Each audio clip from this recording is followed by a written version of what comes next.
Totálně rozplákala. Co? Šut. Ty.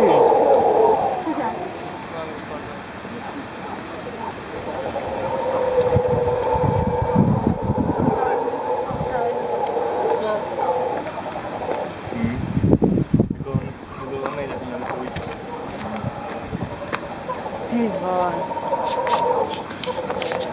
Takže teďka jsme